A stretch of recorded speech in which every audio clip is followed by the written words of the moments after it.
Mi padre, César, nació en 1926, cuando era pequeño, 3, 4 años, tuvo la enfermedad de la polio. Más adelante, a los 9, 10 años, quedó huérfano de padre. Son una generación, bueno, que se hicieron a sí mismos. Él, con 14, 15 años empezó a trabajar.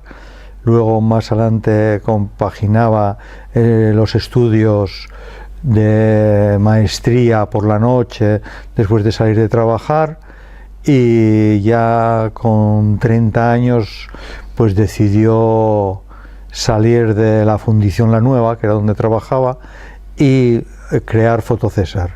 Fotocésar se creó en 1956 y de ahí a hoy pues continúa abierta.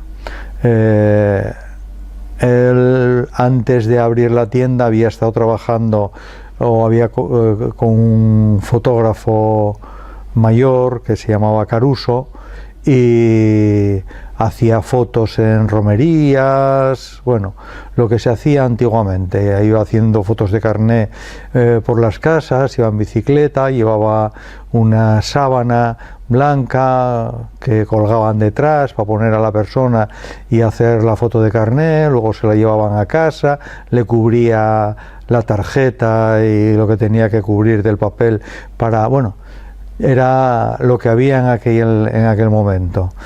Y de ahí fue cuando ya dio el paso a abrir la tienda.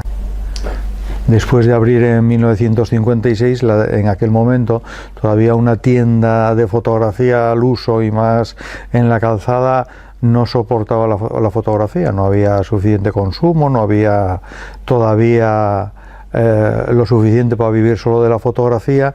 Entonces lo acoplaron con otro tipo de cosas, vendieron de todo a la vez que fotografía, bisutería, bolsos, bueno, juguetes, navidades, un poco del todo, hasta ya los años 70 aproximadamente, últimos de los 60, 70, ahí fue cuando entonces ya definitivamente se dejó todo lo que era adicional a la fotografía y se quedó ya con la fotografía.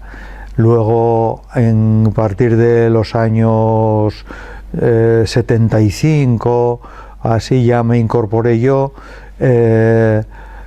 Bueno, en un principio yo tenía otra perspectiva de estudiar otro tipo de cosas, pero bueno, según pasaba de adolescente a la juventud, cada vez me iba interesando más por la fotografía, cada vez me iba gustando más la fotografía, y entonces entré en la tienda.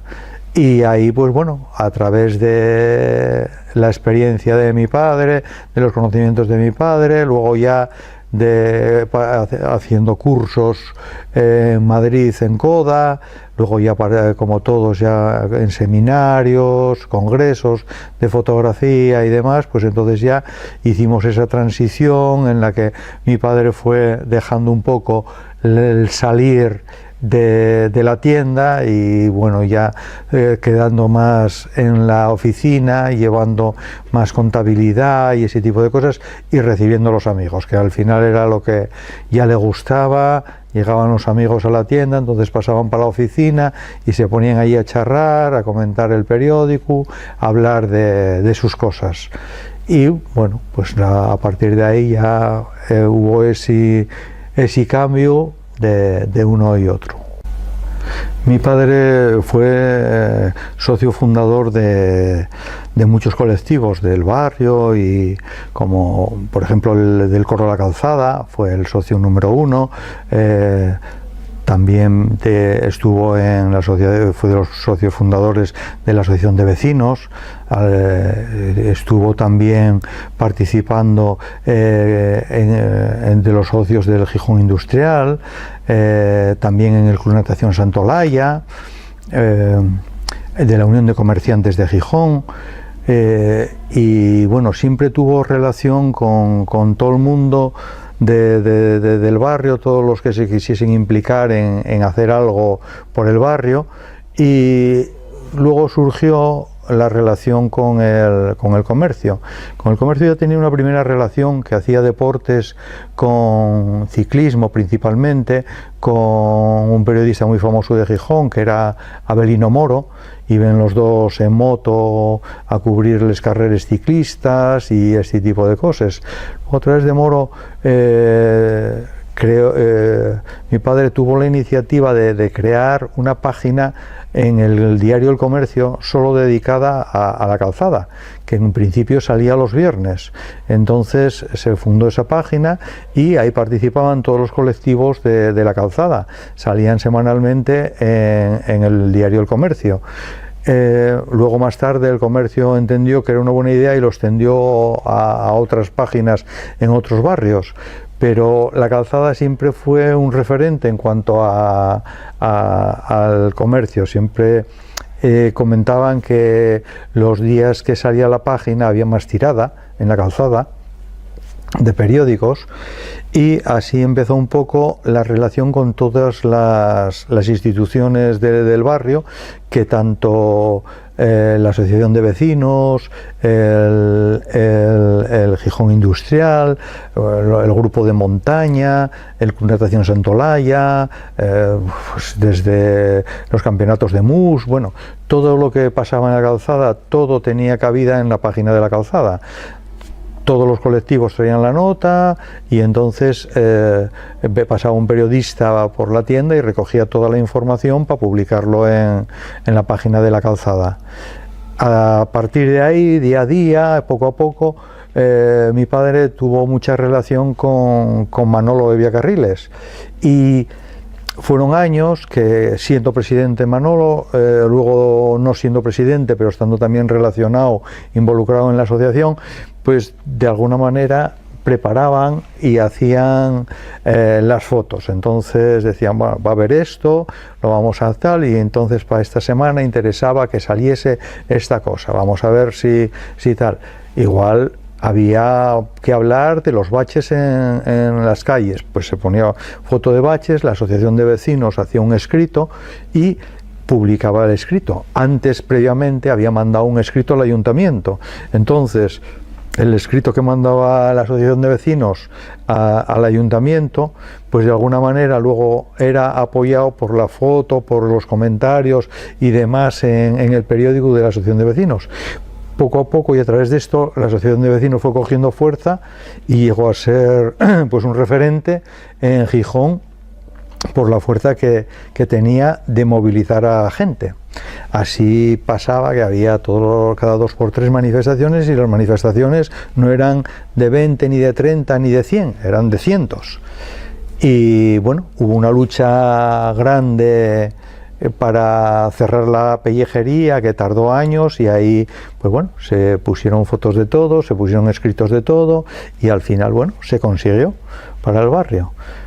Esa fue una de las primeras que yo recuerde que se ganó, que hubo cierta alegría entre la gente, pero otra importante también fue que, por ejemplo, el primer centro de la Seguridad Social que hubo en los barrios fue en la calzada, también gracias a la asociación de vecinos.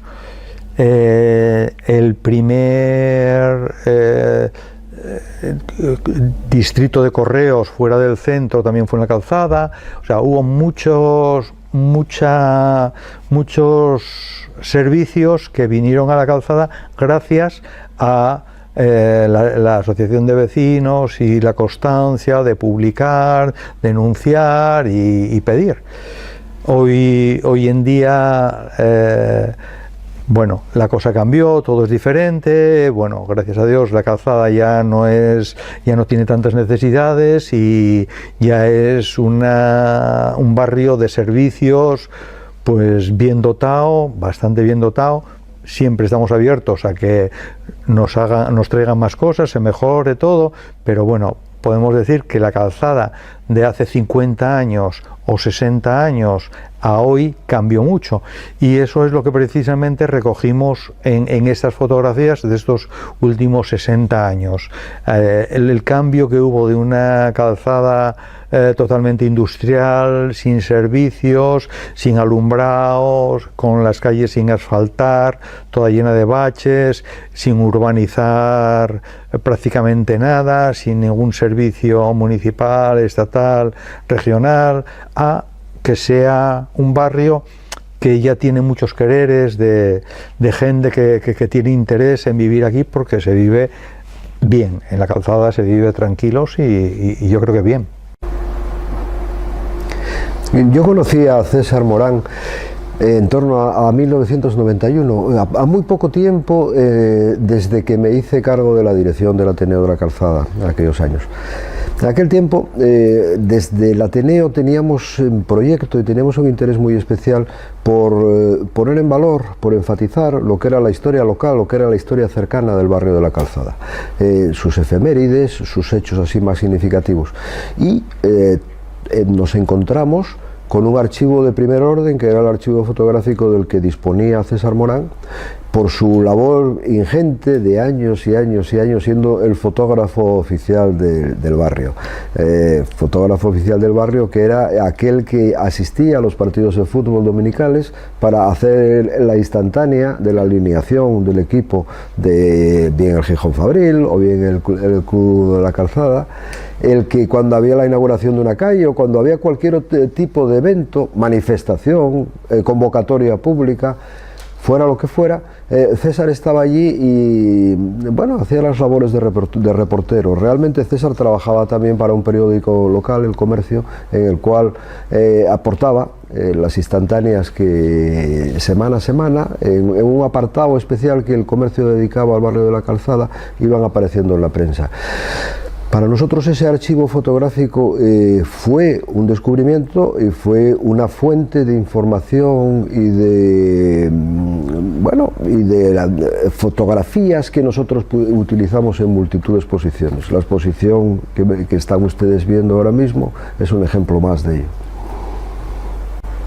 La urbanización del entorno de la playa del Arbellal fue una de las operaciones urbanísticas más importantes y con más peso y más visibles de las que se desarrollaron en el que, bajo mi punto de vista, es el periodo histórico más enriquecedor para la ciudad de Gijón, que fue la alcaldía de Vicente Álvarez Areces. Vicente Álvarez Areces se había embarcado en el proyecto, en la iniciativa fuerte de transformar la ciudad de Gijón, una ciudad que necesariamente atravesaba una reconversión industrial muy potente, una reconversión industrial que afectaba a las bases mismas sociales de la ciudad, y aquella ciudad tenía que renacer en una ciudad nueva. La playa del Arbellal, curiosamente, es un ejemplo de esto que les acabo de decir. O sea, unos antiguos astilleros, los astilleros Riera, que por el paso y el deterioro producto de tiempo se convierte en una zona degradada, en una zona propia de ratas y de inmundicia.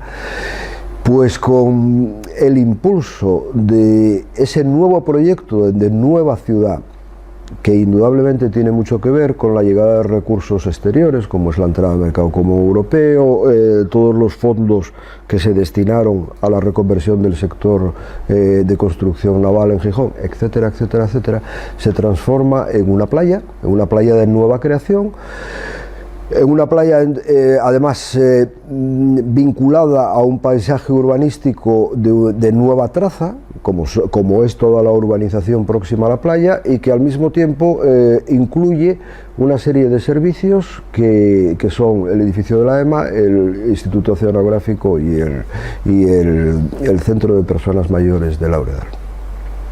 El otro hito fundamental e importantísimo en la transformación del barrio de la Calzada operado en los años 90, transformación que supone de ser una barriada básica y fundamentalmente industrial a ser una barriada con un peso, para una barriada residencial, propiamente dicha, como es actualmente.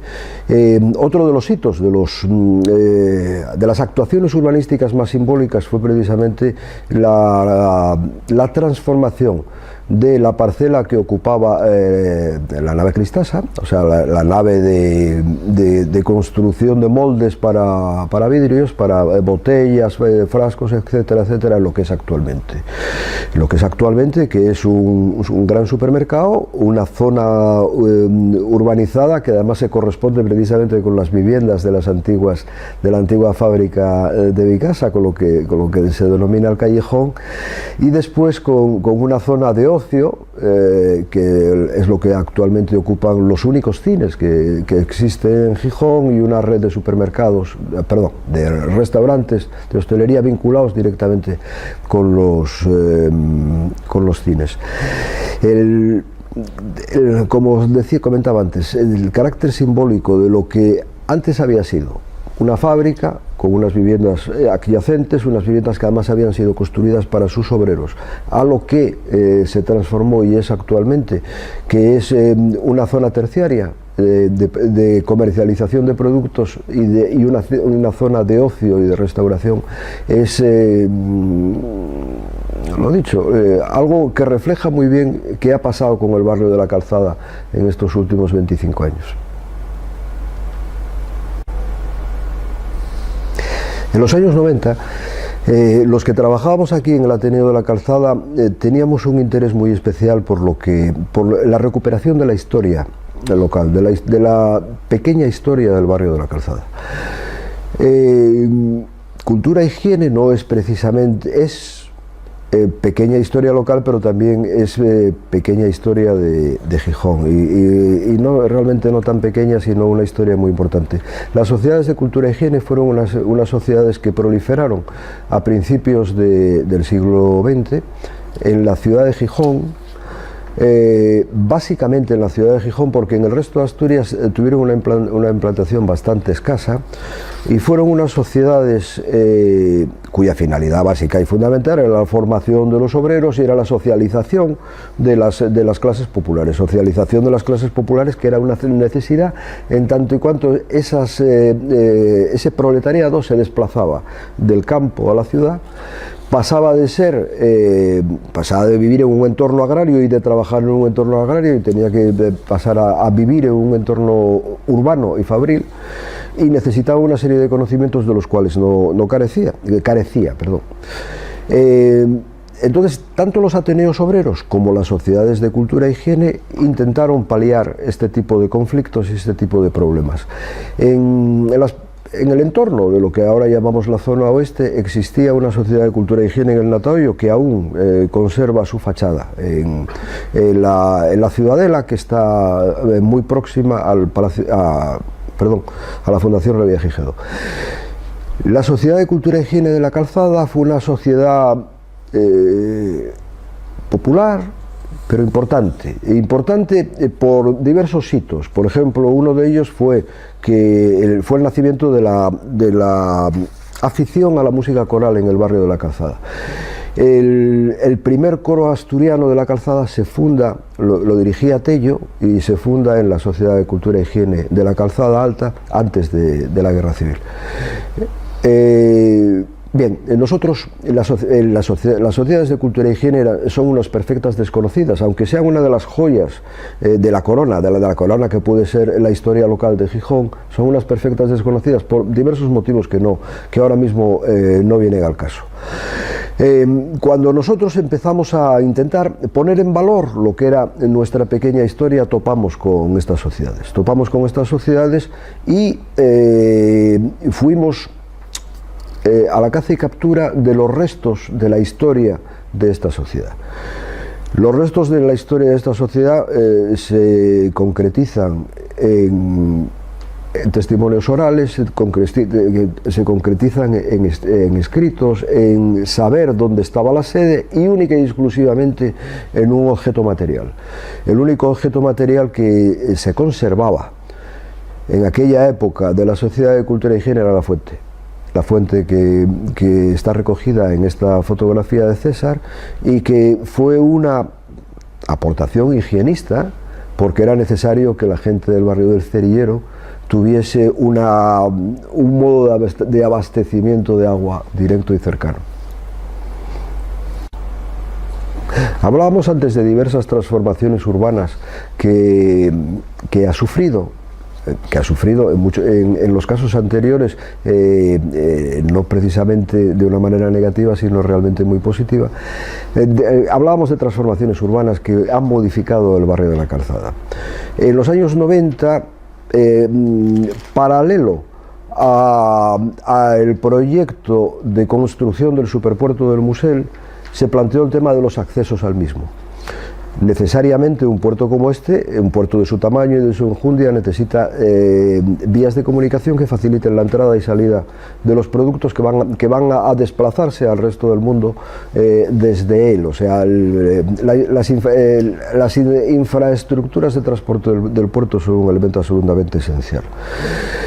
Las carreteras, el transporte por vía rodada hasta el puerto del Musel ahora mismo presenta serias dificultades, que son básicamente que la vía principal de acceso atraviesa una zona muy poblada, como es en concreto el barrio de la Calzada, por la avenida Príncipe de Asturias. Esto supone que hay un tráfico rodado de mercancías peligrosas, de camiones pesados, etcétera, etcétera, por esa vía, lo cual no es precisamente el sistema más idóneo. Había que plantear una vía alternativa, había que plantear una nueva forma de comunicación del puerto del Musel, encima con el centro de Asturias, con la meseta y con el resto del mundo prácticamente, ¿no? El proyecto que se presentó sobre la mesa atravesaba directamente lo que es los accesos al Parque del Lauredal, yendo paralela a lo que es actualmente la vía de ferrocarril de Ensidesa. Comento esto para que el que me esté escuchando se haga una idea precisa. Esto suponía que el tráfico pesado, el tráfico rodado y el tráfico con mercancías peligrosas realmente no se alejaba del entorno urbano inmediato, sino que lo atravesaba, si no de una manera tan flagrante y tan frontal como lo atraviesa actualmente, más o menos.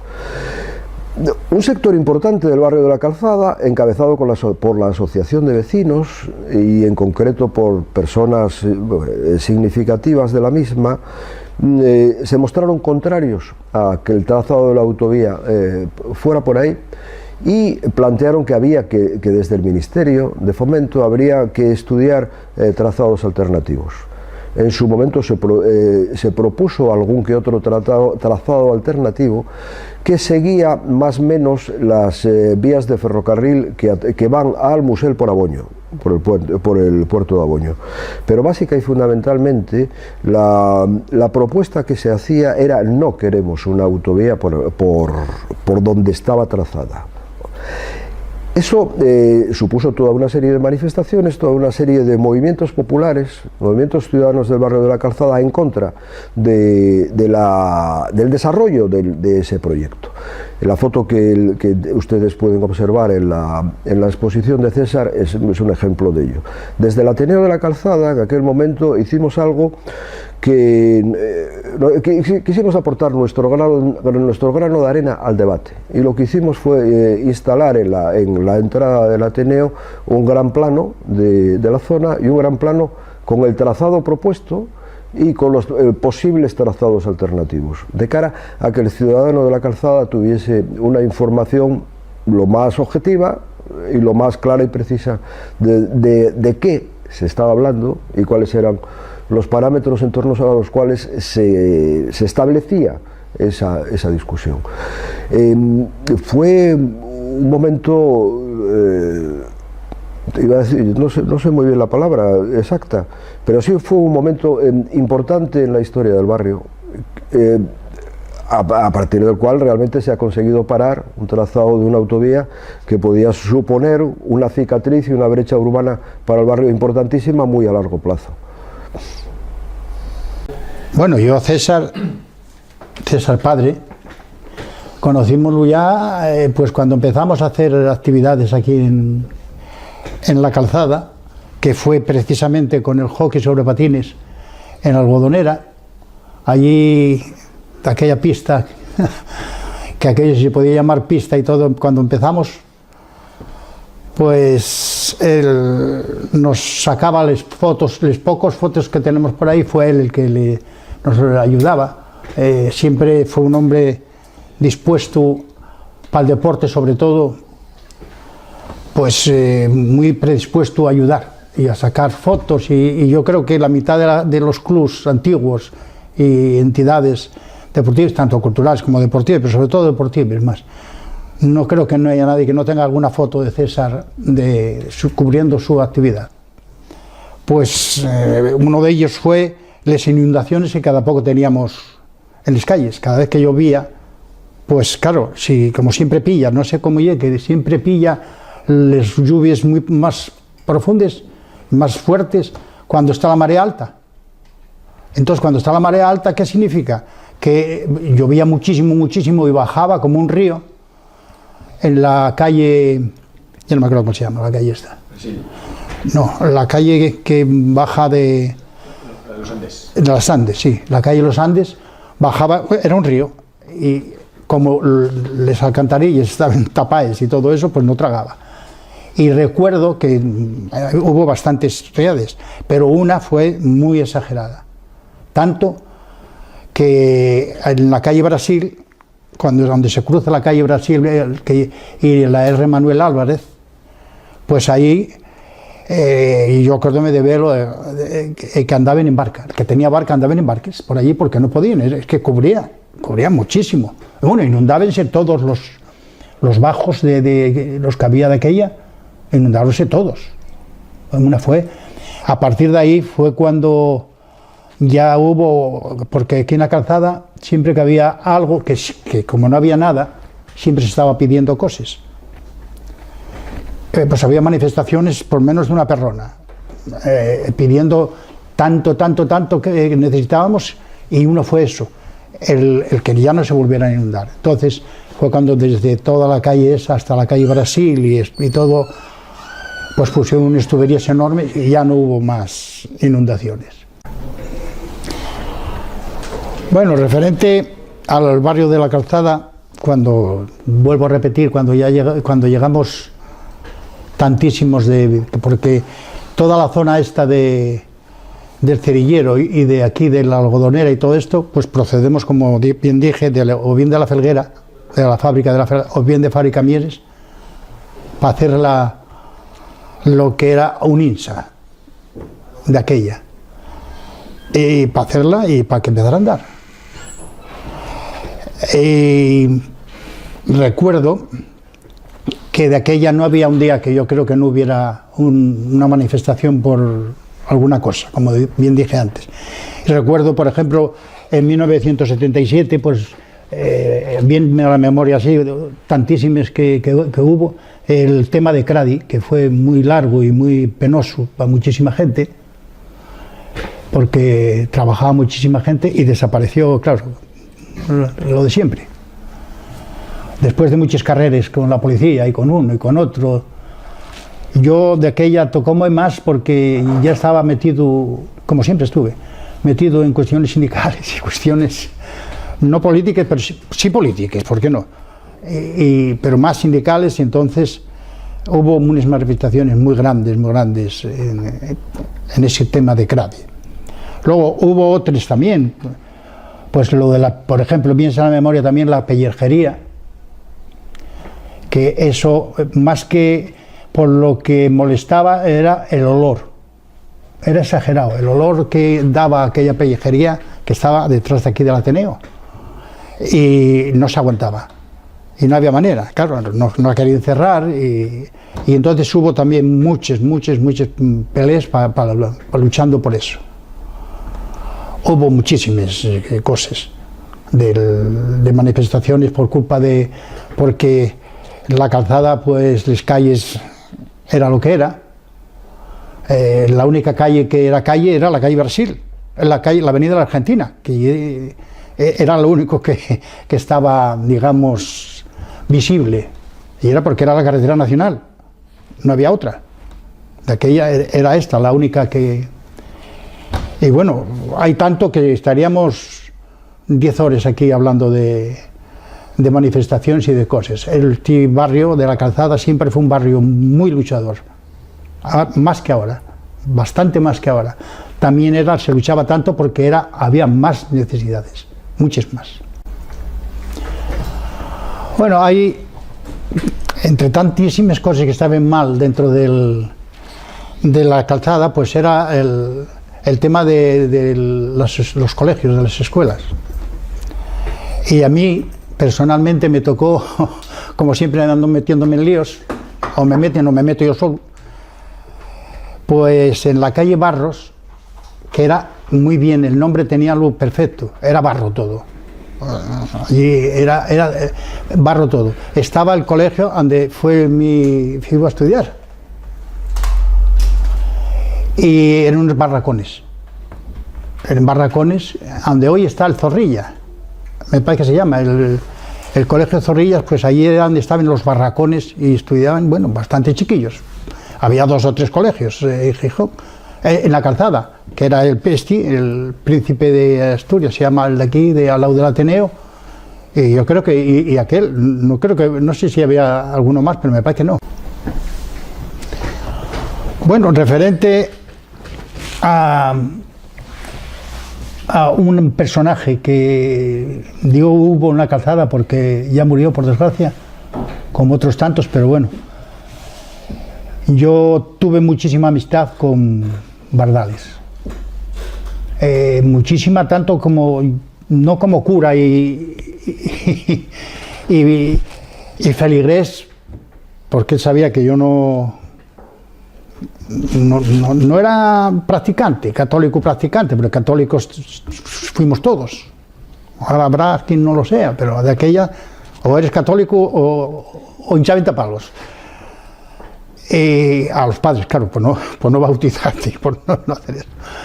Y yo conocí a Bardales, pues no me acuerdo qué año sería. En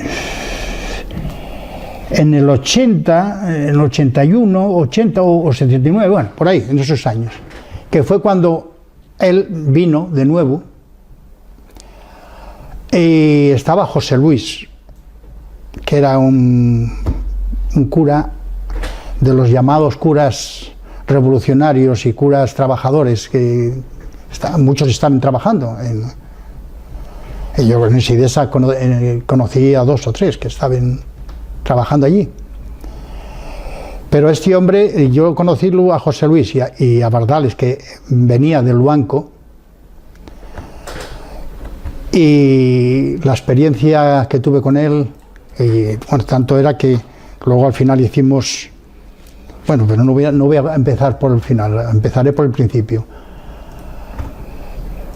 Y siempre nos fue muy grato a todos los que de aquella, como dije antes, estábamos en la cuestión sindical y la cuestión tal. Y hubo una vez, recuerdo que había una reunión de sindicalistas y también de los partidos. De aquella era todo mezclado. Hízose en la iglesia, que era un barracón. De aquella no era la iglesia como era un barracón. Pero la policía, como se enteraba de todo, apareció en la puerta de la iglesia y quería entrar a por nosotros. No por mí, a los dirigentes que había de aquella, muy significados. Era entonces el Partido Comunista, casi. O sea, ¿por qué vamos a andar engañándonos? Y recuerdo en la puerta de José Luis y Bardales diciendo que allí no entraba nadie y que si querían entrar, que tenían que darles 2 tiros a cada uno de ellos. Y no entraron, claro.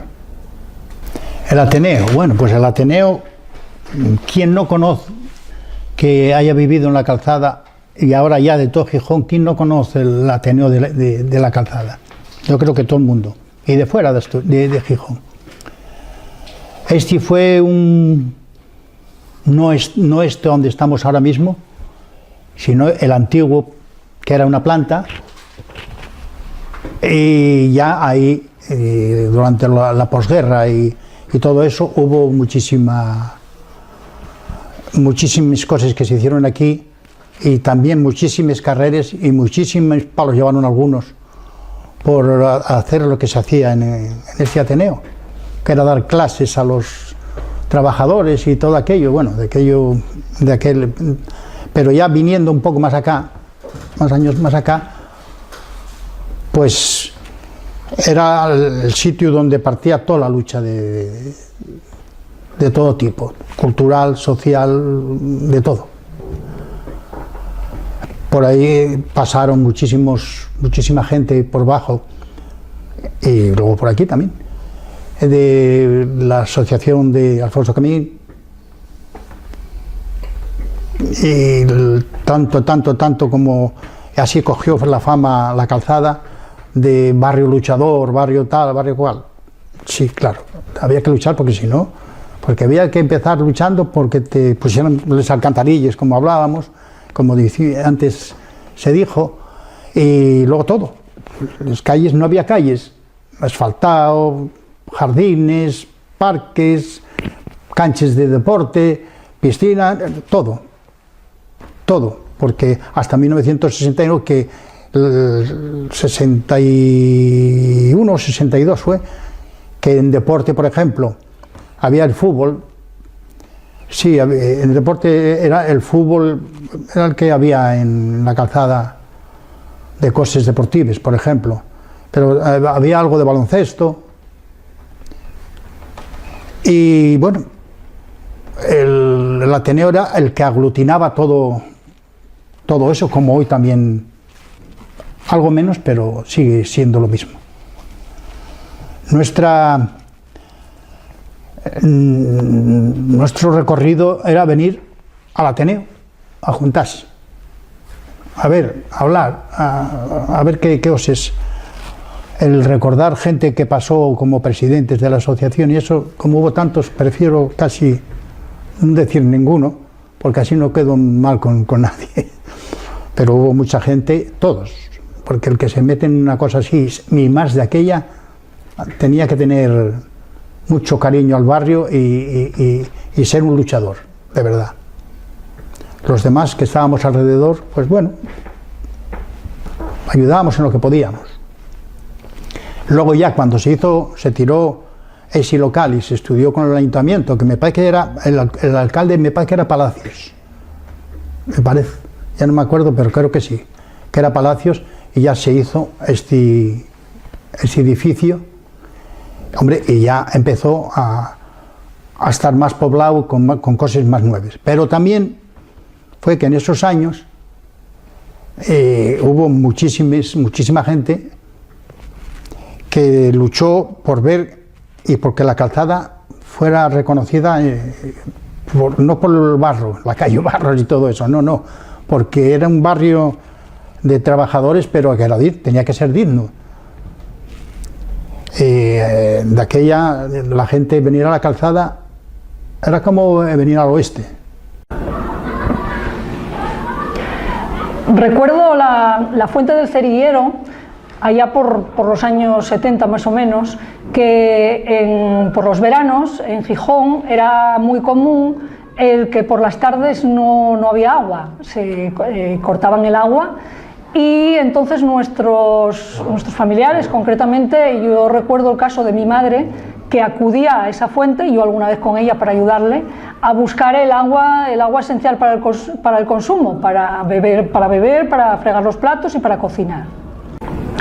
En la época sobre los años 70, los niños y niñas de la Calzada teníamos la suerte, el privilegio incluso diría yo, de jugar en las calles. Las calles no estaban asfaltadas, apenas había tráfico, y entonces podíamos disfrutar de todo tipo de juegos que son los que ahora se echan en falta.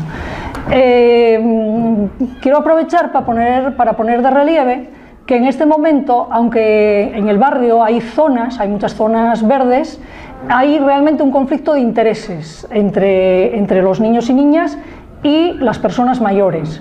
Los juegos del balón, como en los parques, predomina predominan las personas mayores, los niños y niñas no pueden jugar al balón.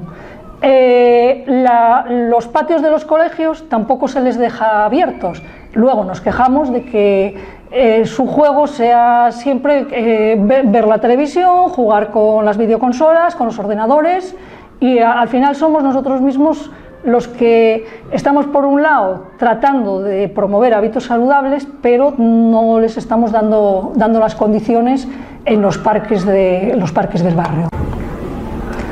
Bueno, actualmente en el Colegio Cervantes siempre la política de este colegio siempre ha sido una instalación municipal es para que la disfruten los vecinos, y siempre ha sido dejar el colegio abierto para el uso y disfrute de nuestro vecindario. Pero en este momento hay, por parte de un vecino en concreto, que ha habido una reclamación al ayuntamiento, a raíz de la cual se nos obliga ya a cerrar el colegio una vez terminadas las actividades lectivas. Yo creo que esto es un hecho que va muy en contra de lo que hablábamos antes, de la promoción de hábitos saludables, puesto que unas instalaciones que pagamos todos los ciudadanos, yo creo que tienen que estar a disposición y al servicio y al disfrute de nuestra comunidad. Bueno, la historia del Colegio Cervantes viene de largo, y lo que ahora vemos como un único edificio no nació siendo así. Por los años 70, en la época del baby boom, y la escasez que había de colegios en la zona de aquí del barrio de la Calzada y del Cerillero, hizo que este colegio funcionase en tres módulos diferentes. Había dos unidades que eran unidades prefabricadas. En la zona del Muselín, allí van los niños de primero y segundo, y los niños de tercero, cuarto y quinto en un colegio que era también con elementos prefabricados en lo que es el actual edificio de Cristasa y en el colegio Zorrilla, el actual colegio Zorrilla. Y por último ya quedaba nada más que en lo que es el centro, el edificio actual, sexto, séptimo y octavo, que era el edificio que actualmente ocupamos.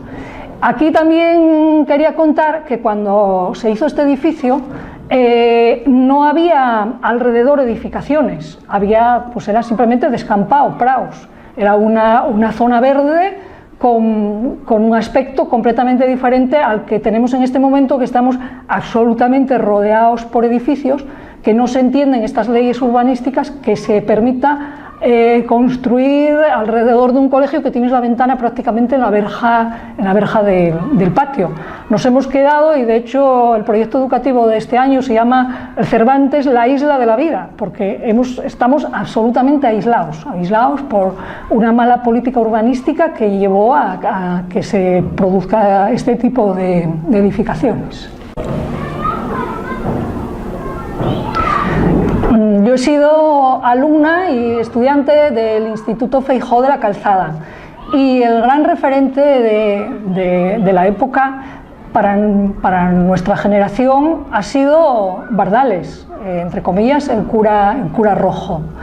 De toda esa generación ha salido gente muy involucrada en el movimiento vecinal, en el movimiento deportivo, en el movimiento político, y yo puedo asegurar, tengo la completa certeza de que el germen surge de ahí. Bardales nos despertó la conciencia. Era profesor de religión, pero yo creo que yo no recuerdo haber rezado nunca, ni de haber estudiado prácticamente nada relacionado con la religión, sino que estudiábamos las injusticias sociales, los valores, y ya en aquella época el tema del hambre en el mundo, y ha sido todo un referente para despertar y crear conciencias. Yo puedo decir que de ahí me nació la conciencia solidaria y la conciencia de pensar en los demás. Recuerdo la librería Calatras, ahí en Cuatro Caminos, que en su momento tenía el monopolio de la distribución de los libros de texto. Entonces en el instituto nos daban el listado de libros y había que ir a hacer cola a las 4 de la mañana o cuando fuese, si luego queríamos ya llegar al instituto con el material, que además había un agravante, a veces se agotaban los ejemplares y igual tardaba pues un mes o más tiempo en servírnoslo, con lo cual nos teníamos que apañar con los libros de los compañeros. Entonces realmente recuerdo las colas enormes de la librería Calatras. El Instituto de la Calzada, el Instituto Padre Feijó, fue todo un referente, fue el germen de muchos de los clubes que hay ahora en el barrio. Yo recuerdo la llegada de una profesora, de Laura Vega, que lanzó los equipos de voleibol y previamente Monse Alcorta, que había fundado un club de gimnasia artística femenina. Esta Monse era la profesora de educación física, que por aquellos tiempos, aunque el instituto era mixto, la educación física seguía siendo separada. Era la clase de niñas por un lado, que era Monse, y la clase de chicos, que era Bericua, el profesor de los chicos. Entonces esta profesora era la entrenadora del equipo de gimnasia artística y hubo un grave incidente, que en los entrenamientos del verano, preparando el Campeonato de España, una de las componentes del equipo sufrió una caída con una rotura que afectó a la médula y que quedó desgraciadamente en silla de ruedas. La entrenadora, Monse, además del equipo de gimnasia, también tenía el equipo de atletismo. Yo concretamente pertenecía a este equipo de atletismo. Este desgraciado hecho que os comenté hizo que ella incluso abandonó la docencia, y nos quedamos ahí un poco huérfanas en ese momento.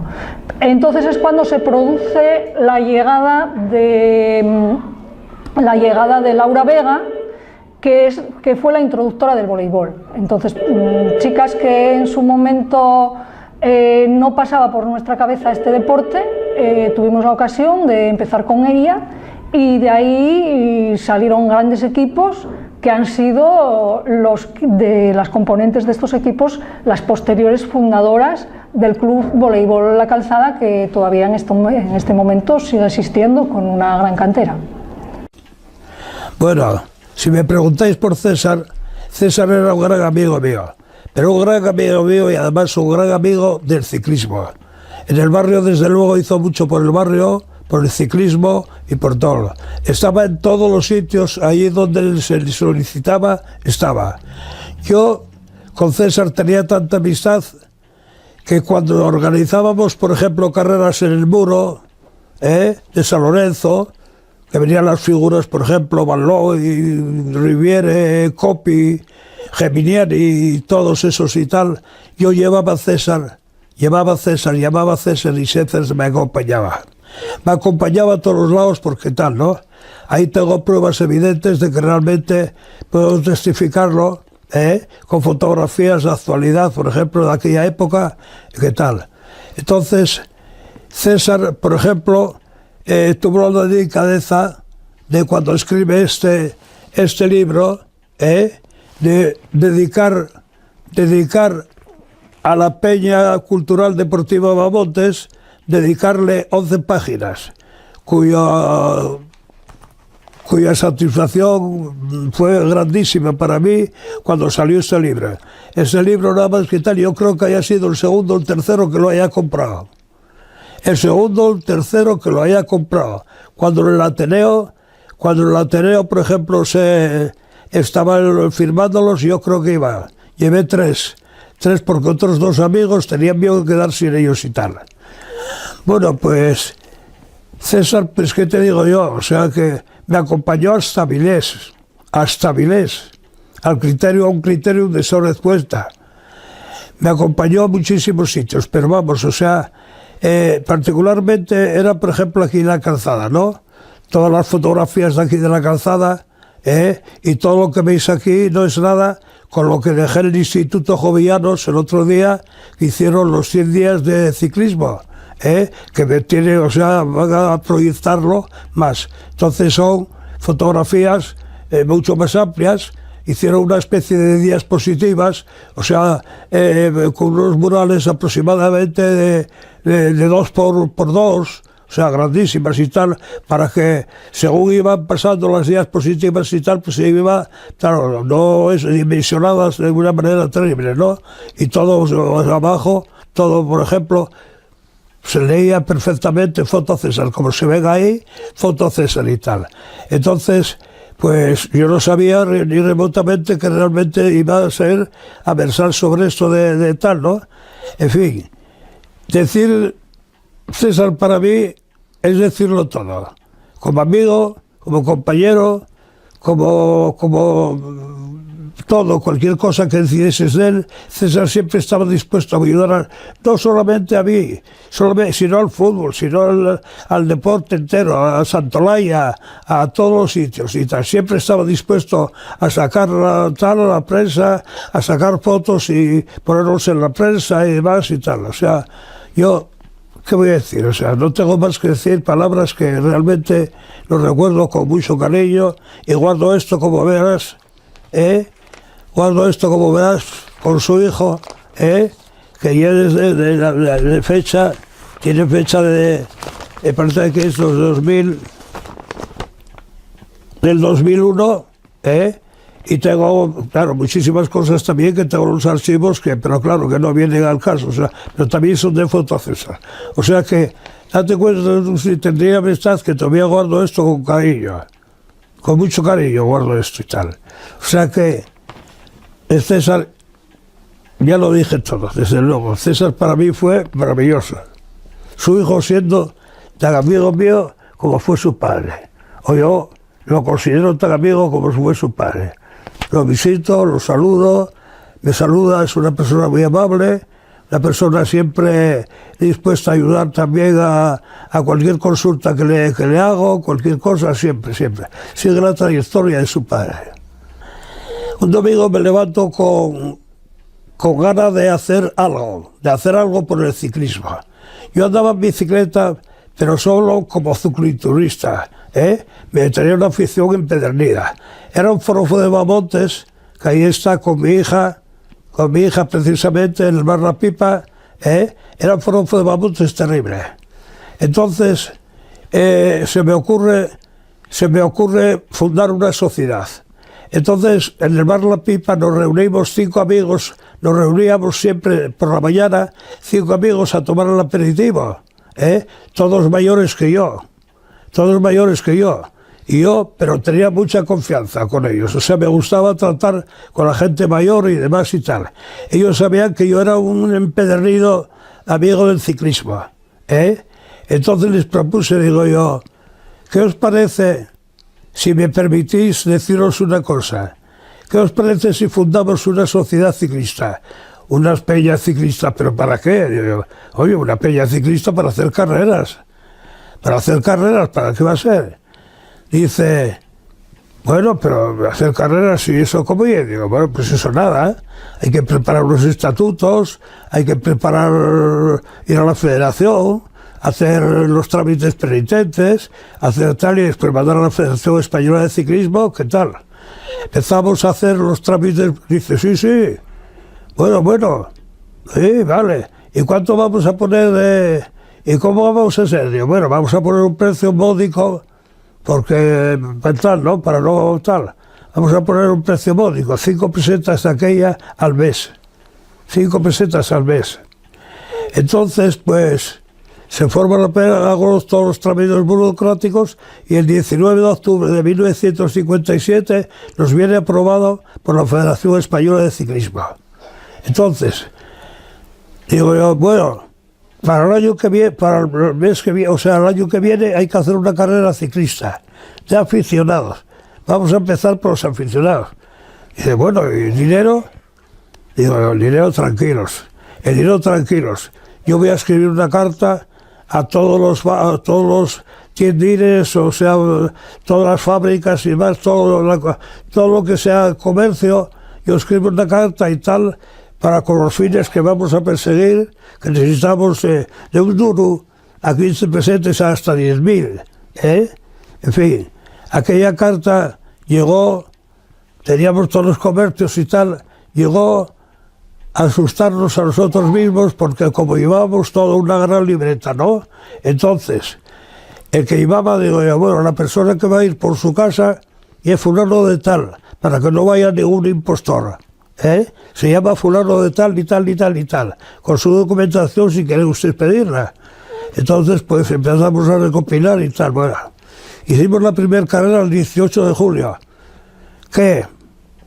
El 18 de julio, como era la fiesta de la calzada, pero también, desgraciadamente, el día de autos, vamos a dejarlo ahí, el día de autos, porque aquello me tal, yo, bueno, el 18 de julio me cago, la única fecha que tenemos por la federación, es la única fecha que tenemos, bueno, pues vamos a dejarlo ahí.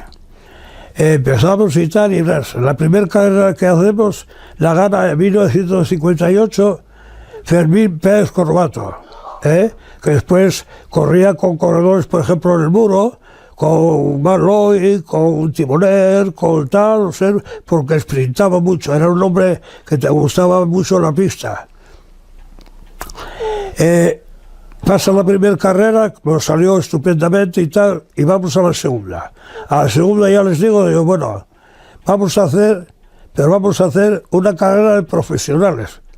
Tú estás loco, una carrera de profesionales. ¿Tú sabes lo que vale hacer una carrera de profesionales? Digo, hombre, aproximadamente, claro que lo sé, y lo tengo calculado, pero yo lo que quiero es traer aquí hay gente que el barrio vea corredores de fama, corredores como ven en otras localidades del país, y además con la ayuda del barrio y tal, ¿no? Y hicimos la carrera de profesionales. Entonces ganó Fausto Iza, el vasco Fausto Iza y tal. Después pasa el tiempo, ya todos los años tal, el Gran Premio Fanta, el Gran Premio Cars, el Gran Premio, bueno, una sucesión tal, hacíamos carreras no solamente de profesionales, sino de neoprofesionales, aficionados, juveniles, sociales, cicloturismo, que me viene a la mente, o sea, bueno, esto de montaña, o sea, bueno. En fin, hacíamos de todo, carreras de todo. Había todo el año, 6 o 7, 8 carreras al año. Yo corté el pelo pues toda la vida. Desde que estaba soltero, que estaba casado en la Praviana y, en fin, hasta que murió. Tenía una gran amistad con él, pero una gran amistad. El gran César, coño. Mira, mis vivencias con César Morán, una gran persona, un gran amigo, fue a través de el bar Las Cancelas, del bar Tony, que estuvimos jugando partidas de mus pues durante 40, 50 años, hasta que prácticamente le llegó la hora al hombre. Considero que por el barrio hizo grandes cosas. Entre ellos el libro famoso que dio prestigio a esta zona y a este barrio. Y para mí, ya te digo, es una de las mejores personas que yo conocí en mi vida. Bueno, mi relación con César es quizá un poquito más familiar que estos señores, puesto que era primo hermano de mi padre, oriundos de Tremañes, su madre y mi abuela hermanas, y tuvimos una gran vivencia porque él, con el tema de su problema físico, pues mi padre era todo lo contrario, era el que hacía toda clase de deporte, y César tenía a mi padre como su ídolo, y la relación fue siempre muy intensa, y nosotros estuvimos en un momento de nuestra vida, mi padre nos llevó a las Islas Canarias, era para estar 10 minutos, estuvimos 25 años, César nos visitó allí, y oírlos hablar a mi padre y a César de su familia, que era la mía, pues era realmente precioso, en todos los sentidos, porque César, yo siempre se lo dije a mi padre, mi padre era malo, pero César era la bondad, siempre fue la bondad. Y yo siempre he comentado, no desde ahora, porque yo he vuelto de Canarias ya hace un tiempo, pero cuando venía aquí, César era un hombre que, aparte de ser la bondad, era la rectitud en sus cosas.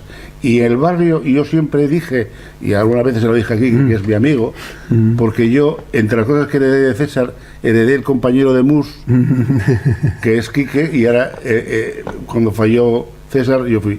Yo siempre he dicho que el barrio de la Calzada, independientemente de que haya sido su lugar de negocio, creo que está en deuda con él en cuanto al afecto y todo lo que hizo por el barrio, porque prácticamente desde que llegó él, todas las noticias que podía recoger, tanto de periódicos como de esto, partían de él. Y él lo hacía como era, porque era, insisto, la bondad, es mi opinión.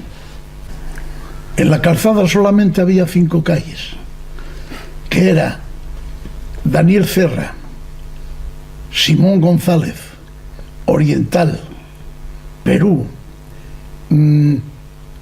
y la del cine, que era como era Padre Manjón, y para de contar. Y no había ninguna asfaltada, ni una había asfaltada.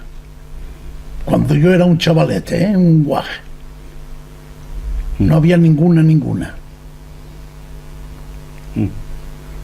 Yo luego lo que conocimos fue mucha industria aquí en la Calzada. Oh. Porque empezando por la marmolería, siguiendo por Astillero Riera, Metalgráfica Moré. 14. Bueno, pues figúrate tú. 14 industrias, ¿no? Riera. Pero de garabatillo. Sí. Aquello a las 8, cuando pitaba el pitu de la constructora. No hacía falta el reloj. No hacía falta el reloj, no. Todos. Fue un barrio fabril por excelencia, en el cual vivieron cantidad de familias gracias a los astilleros y al Musel. El Musel dio mucha vida también a este barrio de la Calzada. Sí, porque en aquella época la mano de obra en Gijón siempre fue de pata negra, por cómo se hacían. Y entonces la gente había la enorme suerte de tener una zona como era esta, donde las industrias estaban a todo pasto y los trabajadores, aparte de su puesto de trabajo normal, los cholletes salían solos. Por eso aquí era un sitio donde los comercios vendían mucho más que el centro de Gijón, porque el nivel de dinero era más grande aquí que ahí. Y yo con César concretamente, cuando dije que habíamos estado en Canarias y cuando me vine para aquí, pues me dediqué a hacer un tema de construcción, preferentemente aquí en la Calzada, y lo primero que le pregunté, una de las cosas que primero le pregunté, que dónde estaba el callejón, porque cuando de niños que veníamos de Tremañes al Rivero, cuando salíamos del cine, que normalmente era de vaqueros, pues íbamos a tirar los tiros al callejón y nos agradecían tirándonos calderadas de agua, pero todo dentro de eso. Yo siempre, César era la referencia, porque independientemente del libro que efectivamente marcó una época, César en su despacho y en su oficina tenía lo que es la Calzada a tope.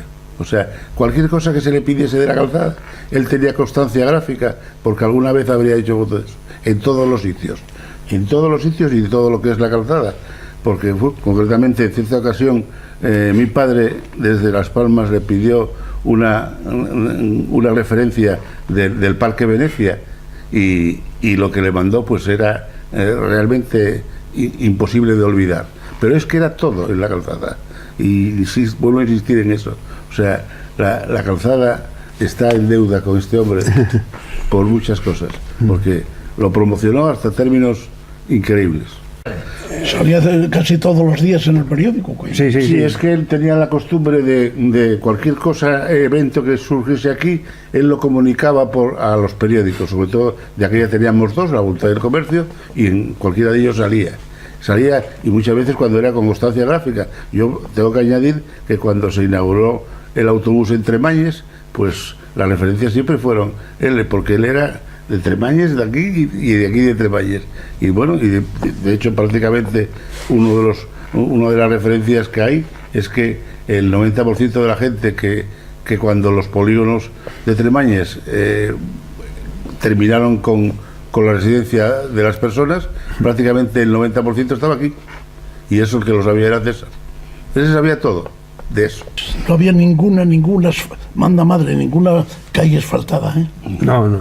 Y había fincos con el nombre. Mira que donde nací yo, en la calle El Perú, encima del Chigre Emilio el Cafetero, oye, en el número 1, que tiraron la casa en el 78, y había les cases de la Sombrerera, les cases del Prado, les cases de Gavino, Sí.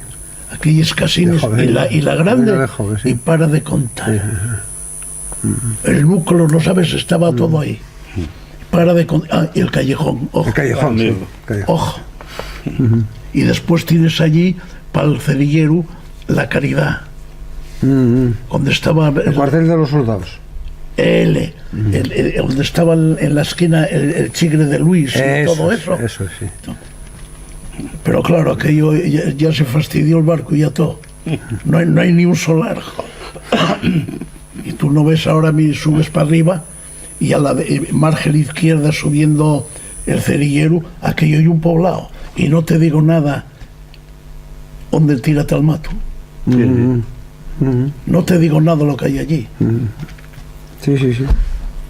Había fotografías de él, cuando estaban haciendo aquello y todo. ¡Bah!